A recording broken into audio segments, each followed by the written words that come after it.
Ayan, magandang hapon po sa inyong lahat. Alam kong pagod na kayong lahat. Alam ko lahat tayo naiinitan. Pero yung iisang layunin po natin ay nandito para sa tunay na pagbabago ng Maynila. Haba-haba po ng aking nilakbay. Dito po pala tayo magtatagpo. At alam po ninyo, kasama ko ang mga senior citizen sa aking pakikipaglaban. Ang mga magulang na nagtataguyod sa kanilang mga anak ay talaga namang naghahangad na makakita ng taong magmamalasakit at magmamahal sa kanya. Ako po ay isang batang San Andres Bukid, Maynila.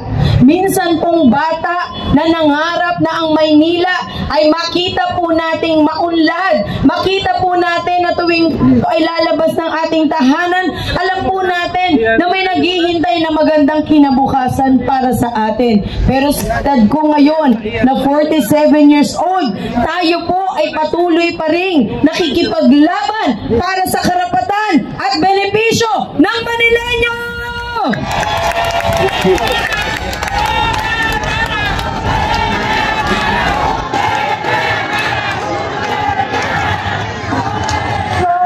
Kaya naman ako po ay tumakbo bilang mayora ng Maynila para sa 2025.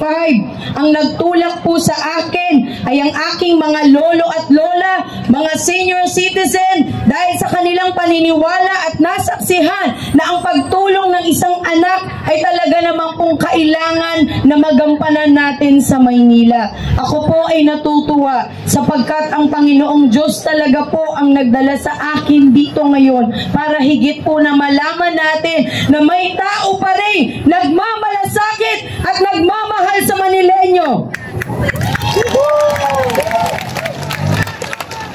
Sa araw-araw po na ginawa ng ating Panginoong Diyos, tayo pong lahat ay patuloy nakikipaglaban. Hindi na po natin kailangan manira o magsalita ng anumang masama para sa ibang tao. Ngunit, ang kailangan po natin ay tunay na solusyon sa Maynila! Agarang paglalagay ng mga pangkabuhayan na direkta sa taong bayan! Dagdag benepisyo para sa mga senior citizen na 2,000 kada buwan! At syempre ang paglalagay ng mga recreational center para may tutuluyan at pupuntahan ang ating mga lolo at lola para sa ating mga estudyante. Tayo po ay magbibigay ng agarang financial assistance na masiguro na lahat ng batang Manileño ay makakapagtapos ng kanilang pag-aaral. Gusto ko po na lahat ng bata sa Maynila ay may naghihintay na magandang kinabukasan. At syempre, para sa ating mga solo parent, PWD, dagdag benepisyo at pangkabuhayan ang naghihintay sa inyo sa City Hall! Agarang paglalagay ng mga libreng burulan na disente sa bawat barangay.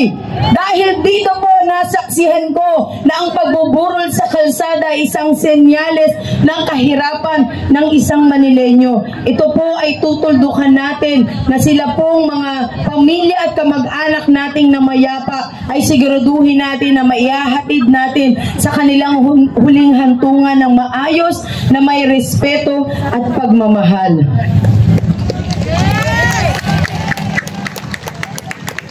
Gusto ko pong masiguro na lahat ng Manileño ay maging malusog at humaba ang buhay. Kaya agaran tayong maglalagay ng mga barangay health center sa bawat barangay na may gamot at doktor. Kabilang na po ang mga public hospitals na sisiguraduhin kong maglalagay tayo ng makabagong kagamitan na magagamit ng bawat Manileñong may sakit, lalo na ang mga senior citizen. Ang paglalagay ng mga MRI, 2D echo, ultrasound at kung ano-ano pa. At syempre, siguraduhin po natin na may doktor na eksperto na titingin po sa may sakit. Alam po ninyo, alam kong ang karamihan sa atin ay matagal ng saksi sa sistema ng politika sa Maynila. Ako po ay saksi rin dahil sabi ko nga, ilang taon na po akong bumuboto. Tayo po ay nagbabakasakali palagi tuwing may eleksyon na may bababa at merong maglilingkod na totoo para sa atin. Kaya naman, kung ako po ay mabibigyan ninyo ng pagkakataon na maglingkod sa Maynila, sisiguraduhin ko na magiging transparent ang aking paglilingkod para sa inyong lahat.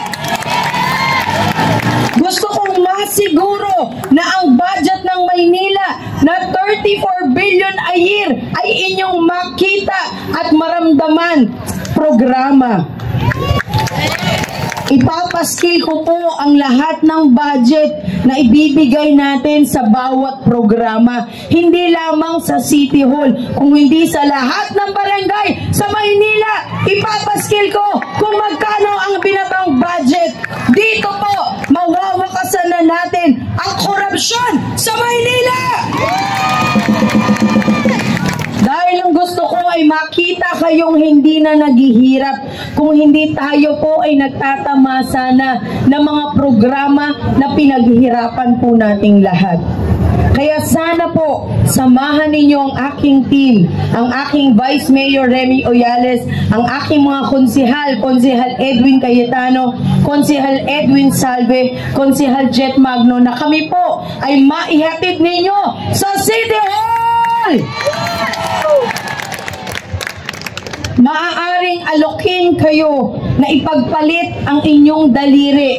Maaaring bilhin ang inyong mga daliri. Pero merong isang bagay na hindi po ninyo maipagbibili. Yun ay ang damdamin natin para sa tunay na maglilingkod sa Maynila. Yung damdamin na ipinagkaloob sa atin at regalo ng Panginoong Diyos. Naniniwala po ako na ang bawat tao po na nandito, ang hangad po natin ay magkaroon ng magandang kinabukasan ang ating pamilya. Kaya sana po makita natin ang katotohanan at suporta para sa Maynila. Dahil ang gusto ko po ay maibalik pa ang dangal at tunay na anyo sa Maynila. Maisalba ang mga lupain na mga historical landmark sa Maynila. At syempre, lahat ng mga lupain na walang titulo ay lalagyan natin ng titulo na ito po ay magsasabing pagmamayari ng Manileño ang Maynila. Lalagyan lamang natin ng restriction na ito po ay bawal ibenta o isangla para may mamanahin pa ang ating mga anak at mga apo. Isang programa na talagang pang makatao at pang makabayan at may pagmamahal at pagmamalasakit. Sa kabila po ng hirap na pinagdaanan ko mula noon hanggang ngayon, ni minsan hindi ko pong inisip na sumuko. Dahil kayo nga na napakatagal nyo na po dito sa ating paglilingkod ay hindi po kayo sumuko. Lalo na po ako, dahil ang gusto ko ay masaksihan ang bawat isa sa inyo na mayroon po talagang naghihintay na magandang programa para sa inyong lahat. Kaya maraming salamat sa inyong oras at panahon. At syempre, suportahan po natin ang ating administrasyon, ang ating mahal na Pangulong Bongbong Marcos sa lahat ng programa na kanyang ibababa. Kasama po natin syempre ang Bagong Pilipinas Party List na si Dr. Chairman Marlon Mendoza, na napakabait at talaga namang ibinigay ang full support para sa ating team. Kaya naman kami po ay nandito para makatuwang ninyo sa lahat ng programa at masiguro na ang mga programa ay direktang matatanggap ng Pilipino. Kaya isang mensaheng iiwanan ko para sa inyo dahil wala na po akong boses. Basta tayo'y magkasama, laging mayroong umagang kay ganda. Bawat sikat ng araw may dalang liwanag sa ating pangarap mo. Haharapin natin. Maraming salamat po. Thank you so much.